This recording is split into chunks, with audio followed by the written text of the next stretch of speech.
despite its sweet and really important message, not much happens in the Christmas Choir.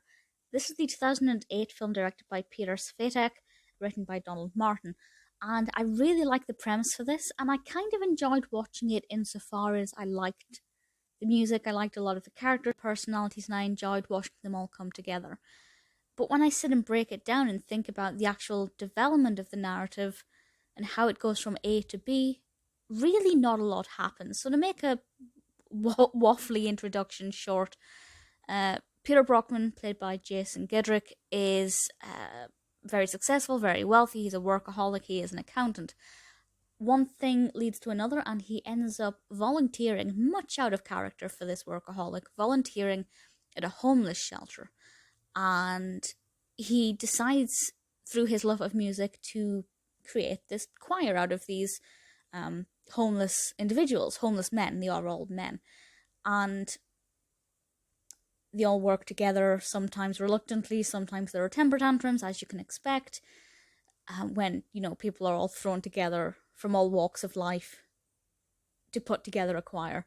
And obviously they're primarily sing Christmas songs, and they go on this little journey of self-discovery, of, feeling the power of being united, and ultimately, even when you're down on your luck, the power of music is something that is so magical and so beautiful that it can carry you through even the darkest times.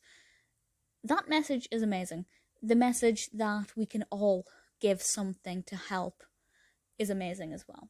And I have to say, the strength of the character of Sister Agatha, played by the amazing Rhea Perlman, I loved her. The fact that she kept saying that every time one of Peter's possessions went missing, it was simply that it was meant to be for another person. I love that.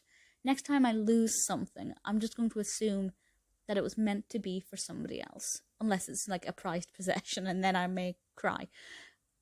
But I feel like there are a lot of really good messages and morals in this, and things that can make you feel warm and fuzzy, and yeah, you will tear up a bit.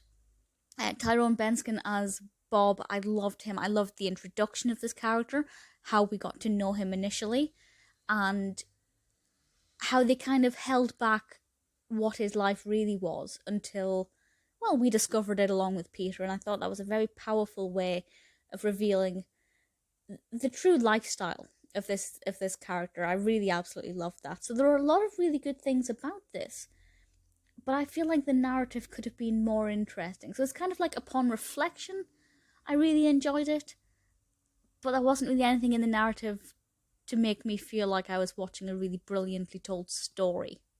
The messages are good, the story is not that great, but the characters are, and they definitely help to drive it forward when the plot is a little bit weak. Would I recommend it? Yes, I would. It's very sentimental.